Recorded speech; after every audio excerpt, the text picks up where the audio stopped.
Get going. If you guys would put your name in the chat box so we can get that recorded. And I will tell you, I forgot to add in last week's participation points, so I'll double up and backtrack and do that plus tonight. So make sure we're caught up there. So if you guys would put that in there, and that'll help me keep track. So, all right. So we're on the second week of working with or discussing learning about norm reference assessments. So last week I went over the slide deck that's in there. If you remember, it's kind of week four combined in with week five in there. So went ahead and covered it.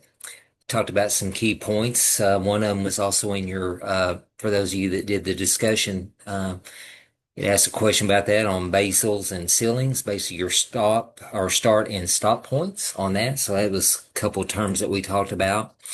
And then some of the basic terminology and norm reference testing so you would be familiar with it when you sit in perhaps a MEGS meeting after one of your students have been tested.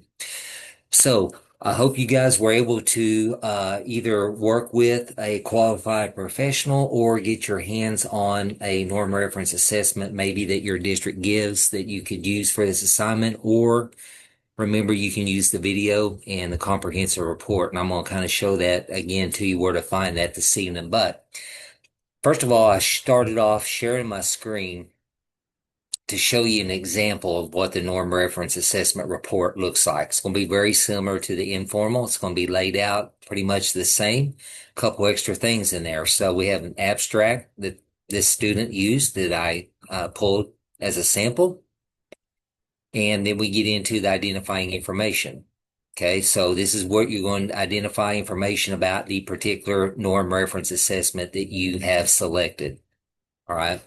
If you're using my video, basically it's with the WJ cognitive instead of the achievement. The achievement is um, as I mentioned to you, there's very little interaction because most of the subtests are timed. Okay, so when I made that video, it was me giving the cognitive portion of that. There was interaction between me and the student. So you're just going to kind of explain the norm reference assessment you used and a little bit about some of the subtests that were picked out, okay, or that you're going to focus on. Okay, and talk a little bit about what the goal of using a norm reference assessment is. Background information. If you're able to use the same case study student, meaning the one you use for informal, you can literally take that section out of that report and drop it right over into your report for this week. Okay, if it's the same student. If it's a different one, you'll have to go in and create this section. Background information on the student.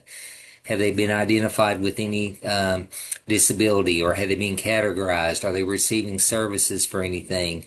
Okay, you want to talk a little bit about grade level they're in, a little bit about their background, maybe a little bit about their academic background, any feedback you've gotten from teacher observation, and then any pertinent family information.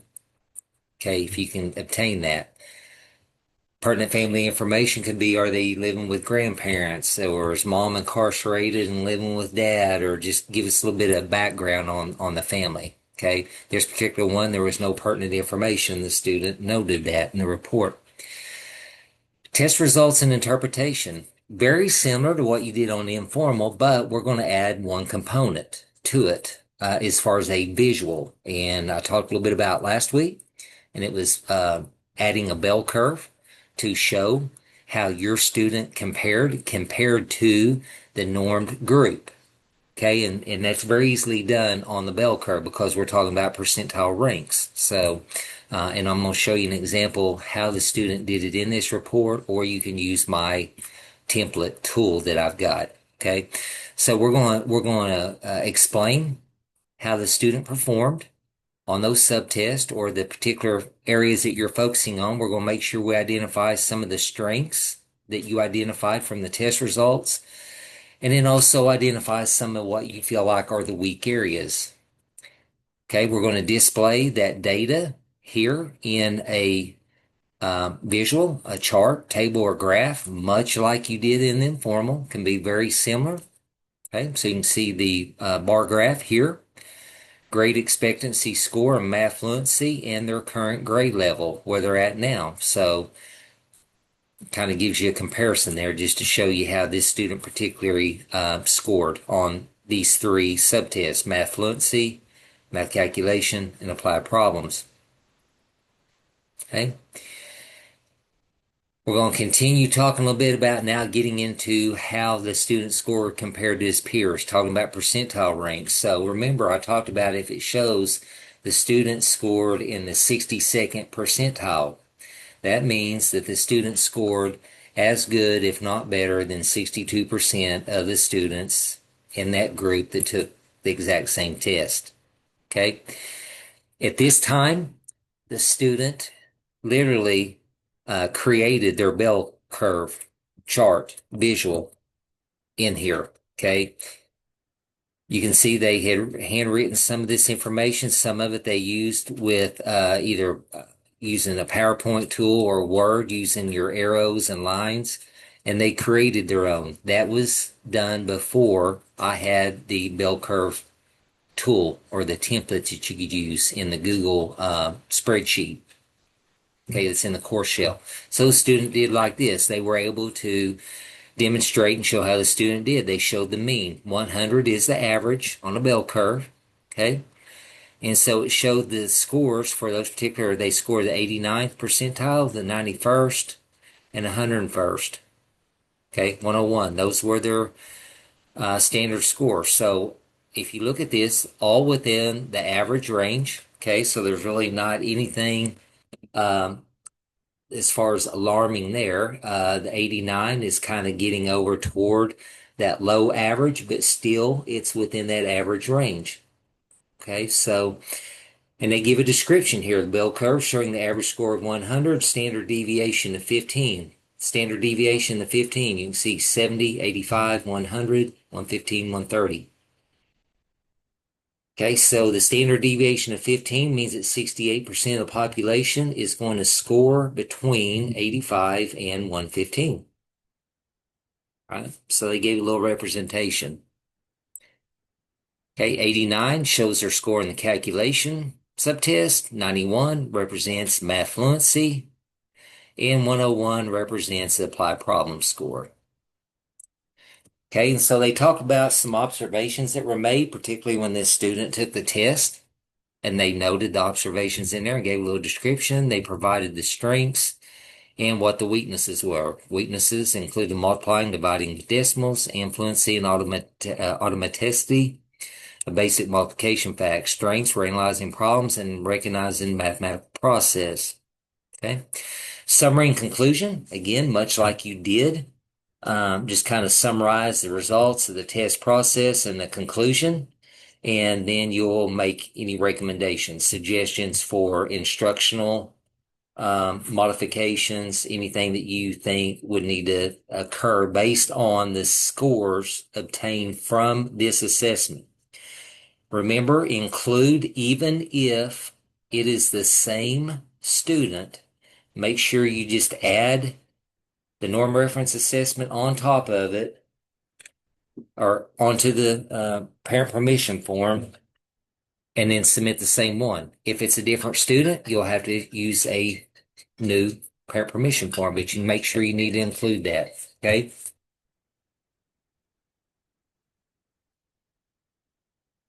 So you won't need to submit a copy of this, of the actual test. You don't need to do that for this assignment. You just need to submit the assessment report and the permission form. The new item that you're going to include is the bell curve in addition to a table, chart, and graph. All right.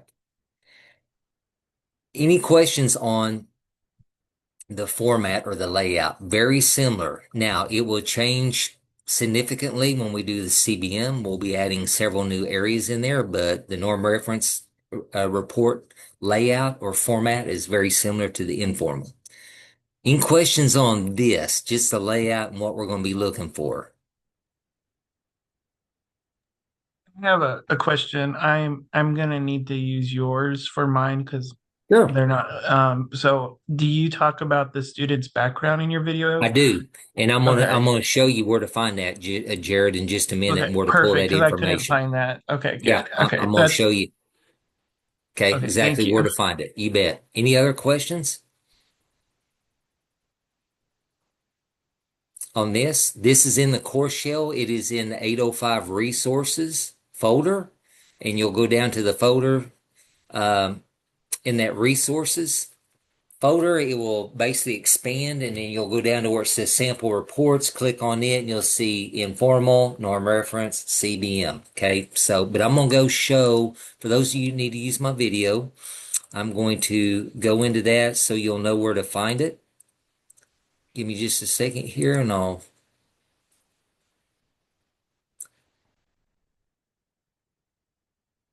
back up Jared on.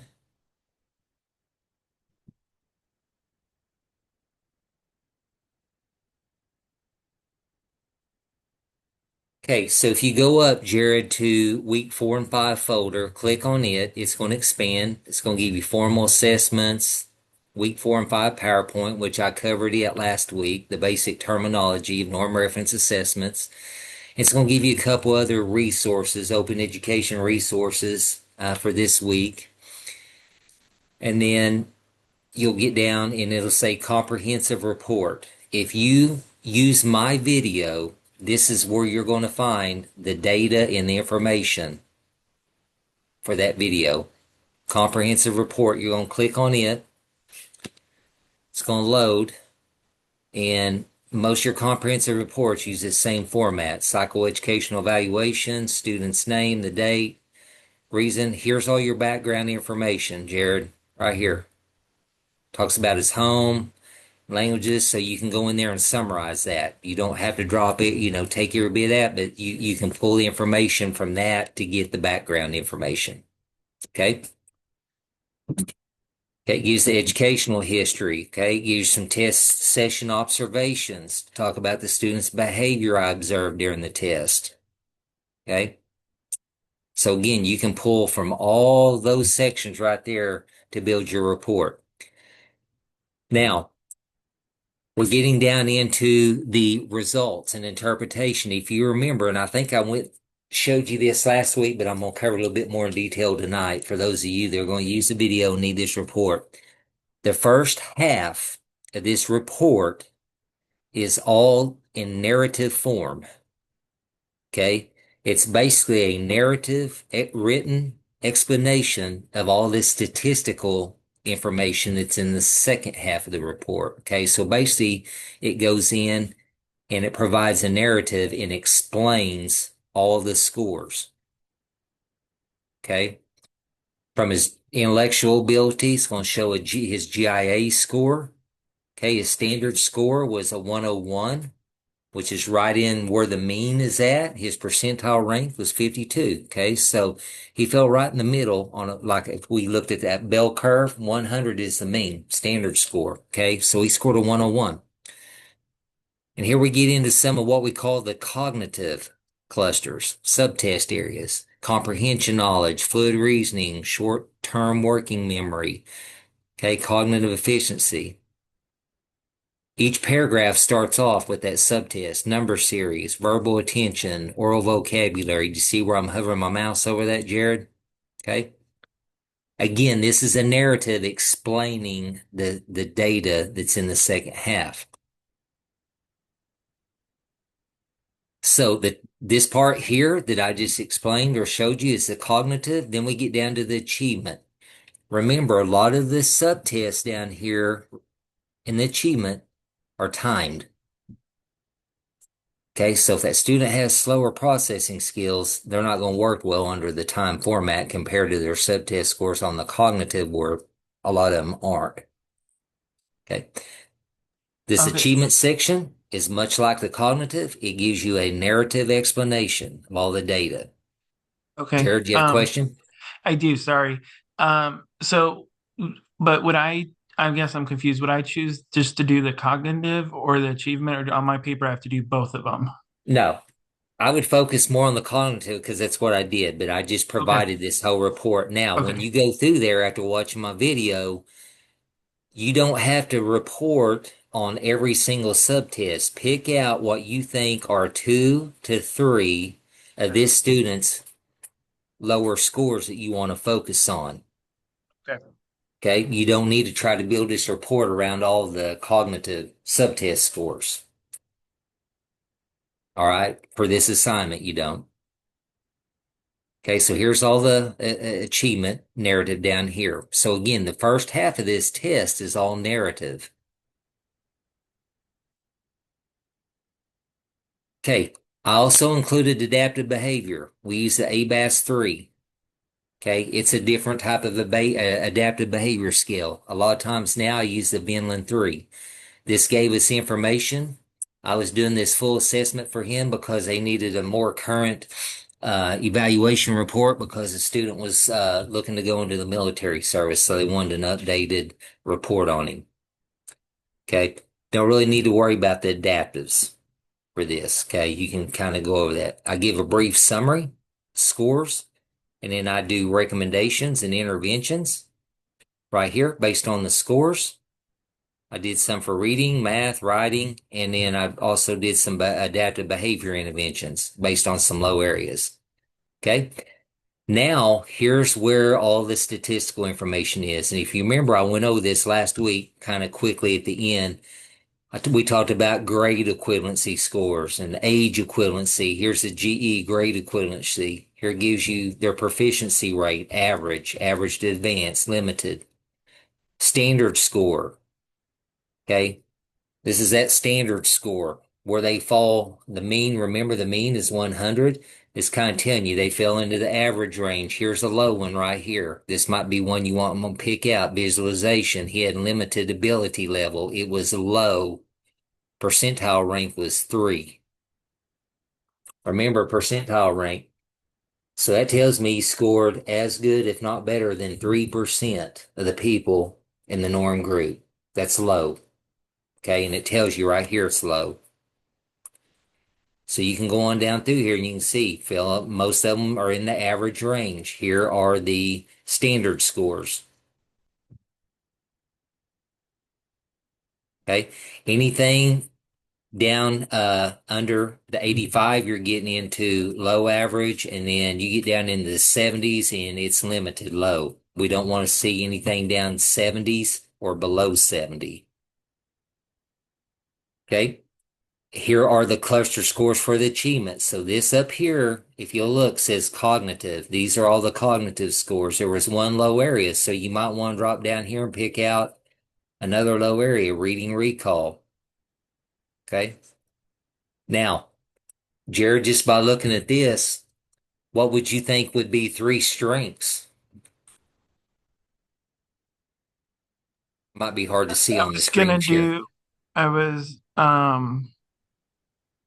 the oral reading, Oral reading, okay. You and can look over then here where it tells you his proficiency or his classification. It gives you a big uh, hint. So there are several yeah, strengths. yes, yeah. Here's one right here, oral reading. You get into that very superior. So I've given this WJ4 to multiple students. You don't, I mean, that's pretty high, 138. That's on the upper far right of a bell curve, very superior. You don't see that score very often. Very superior classification. Definitely strength, high average. Mm-hmm. All right. So that kind of gives you some ideas there. Yes, Yeah. Okay. that helps out. Thank you. Yep. Here's another one, number matrices, low average. It's on that lower tier. That might be your third one you'd want to look at, but I would say pick out 2 to 3. I'm not asking you to report on all of these. Pick out what you think are 2 to 3 low areas and what you think are 2 or 3 of his strengths. Okay. Here it tells you story recall is a weakness based on standard deviations. It's more than 1.5. It's a weakness, story recall, which will reflect low areas up here. Okay. So again, the top part is a narrative explanation of all this statistical information below. All right. Now, another chart, and it's not on here. When I do these, I use that bell curve template chart that I've got in the course shell, and I'll do them for all these subtests. So so they can see these scores in a visual on a bell curve, and I'll plot them on there so they can see, and it's easier for those parents to understand. That's a lot of information to throw at them in one setting, one meeting. It can be overwhelming or it can go right over the top of their head, okay? And you'll understand what I'm talking about if and when you sit in on a MEGS meeting after one of your students have been tested. All right. Any questions there, where to find it, or kind of how to go through there and pick out some of that? I don't know if you've ever seen one of these before, but it'll kind of expose you to it. So if you walk into that meeting on one of your students and they hand you a copy and you're following along, you're like, hey, I kind of remember some of this from 805 class. Dr. Posey talked about it. So again, a lot of eval reports are laid out in the same format, very similar. Okay, I'm going to switch over and show you a couple other things. 805 resources tab. I provided you the bell curve document. Basically, it was a Google uh, spreadsheet document that I retrieved. And so it will allow you to go in and put your information in. Uh-oh.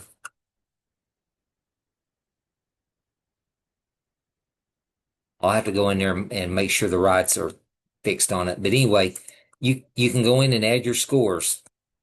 See, I had letter word fluency out of 34. Okay, and it will graph those for you on there. And so you can do that and then do a screenshot, copy it, and drop it in your report if you want. Or if you have another way you want to do it, feel free to do it if you have a more user-friendly tool. You don't have to use that one. I just provided it in there. It's in the 805 resources section. Okay. Any questions on the norm reference assessment? The video, Jared, is also, I didn't mean to exit out of that. The video is also in that resources section. It's the last document right there. It's a video of me giving that test. So all you gotta do is watch it, um, just kind of see how that process works, and then you can, if you choose to use that to log your scores in as a bell curve document, you can use mine. If you have a different one you want to use, that's fine. Okay. Also remember too, with this, you will use the lesson plan template and take what you felt like are the weak areas that you identified, whether it's off of mine or one that you got from your local school, and you'll build a quick lesson plan around those identified weak areas using that template, much like you did last week. You just go through there and key in your information in that Word document to build your lesson plan. Okay. Only over the scores from the norm reference. Okay. Don't pull anything in from the informal. This is strictly over the norm reference. Any questions on that? I have a question about the lesson plan. So if I Yeah. choose like math, reading, and writing, do I have to do three lesson plans? I guess Nope. I'm okay. Nope. Nope. You Okay. don't. On that Okay. lesson plan, after you, if let's say you have three areas, just try to Uh, narrow it down to one to build a lesson on. Okay. oh, just one Basically lesson plan. showing that, Okay. yeah, showing that you can identify that weak area, the skill, you're going to focus on it and take it and put it Okay. into a lesson to address it. That's basically what I'm looking for. Okay. Yeah. Any other questions?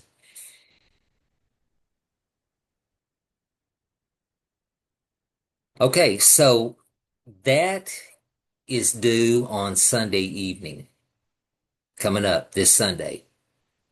Now, if you remember the first night, I told you there's going to be a point in time in the semester, and I would remind you when we're going to kind of start talking about two things at the same time, two different types of assessments. So tonight's the night. I'm just going to kind of briefly mention it to you so you can start thinking, and then I will go in depth next week. So as you're starting to write your report or you're finishing it up, getting ready to submit it, start thinking about what type of CBM probe that you would want to use, because we're asking you to do 4 to 6 administrations of it to try to get 4 to 6 data points to plot in the report.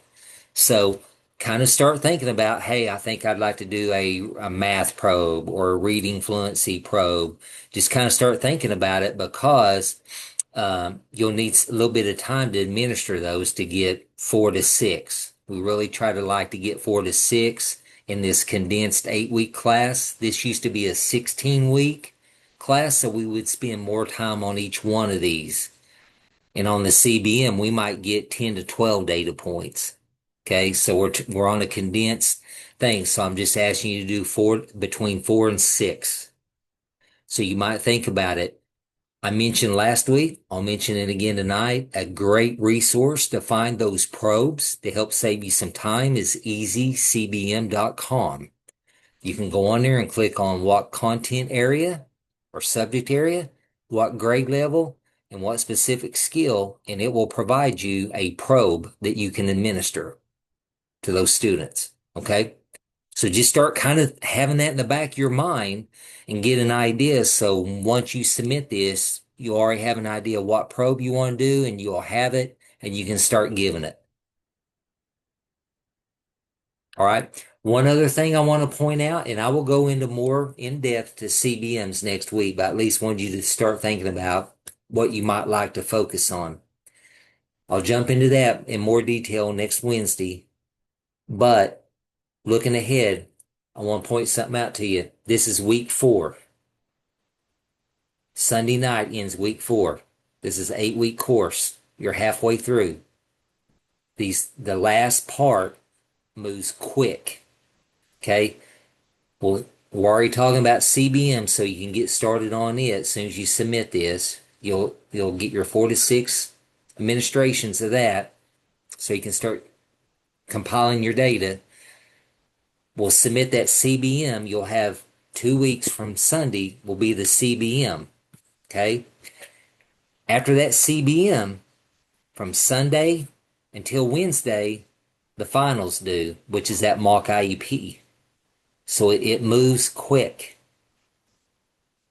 All right. So just remember that and think about it. Kind of keep it in your mind because it's going to come quick. It's going to move. All right. So again, tonight's when I kind of introduced CBMs already to say, hey, think about what you want to do. We're already talking about that. You hadn't submitted the norm reference, right? This is the week I told you it would overlap. Next week, we'll dive into, look at the slide deck on CBM, get in depth on it, talk about the new areas of what we're going to focus on for CBM and how to display that in a different type of chart. We're going to go in there and learn how to plot those data points, put in an intervention line, and identify the baseline where the student is. So those will be some new things, and we'll start talking about that next Friday or next week on Wednesday. So that's what we'll focus on in our next Zoom meeting. All right, I just kind of wanted to throw that out there to get you thinking about it. Any questions before we get ready to get off here? I'm going to cut it a little short tonight. My allergies are killing me. Can you reiterate the lesson plan for this week and what, since it is a norm-based reference, I was curious on how do we do that lesson plan? Yeah, And so basically just pick one of those weak areas or low areas, Bo, a skill. Let's say your student or mine, whichever one you use. So in your report itself, ask you just to pick out 2 or 3 what you felt like were low areas. And then when you get ready to do the lesson plan, just pick out one of those low areas to focus your lesson on. And it might be math fluency or it might be reading comprehension. And just build your lesson plan on that one low skill. Does that help clarify? yeah, thank you. Okay. Yeah. One low area for the lesson plan. But for the report itself, pick out what you feel like are 2 to 3 low areas that you want to identify. Okay. And also 2 to 3 what you feel like are strengths of the student as well. Okay. Any other question? Everyone good? Remember the video, if you choose to use mine, it's in the 805 resources. The video is, and the sample report on how to lay out the norm reference report. Then what's called the comprehensive evaluation report that goes with the video. Remember, it's under the week 4 and 5 folder, and it's the last document in that folder. If you choose to use the video and need that report. All right. Any questions? Everyone good? Yeah. If something comes up the next few days, you run into something and you're kind of stumped, just shoot me an email, and definitely we'll get you an answer. And remember, that'll be due on Sunday night. Okay. All right. If nothing else, I'll see you guys next Wednesday. You guys have a good rest of your week. Okay. Take care. Have a good night.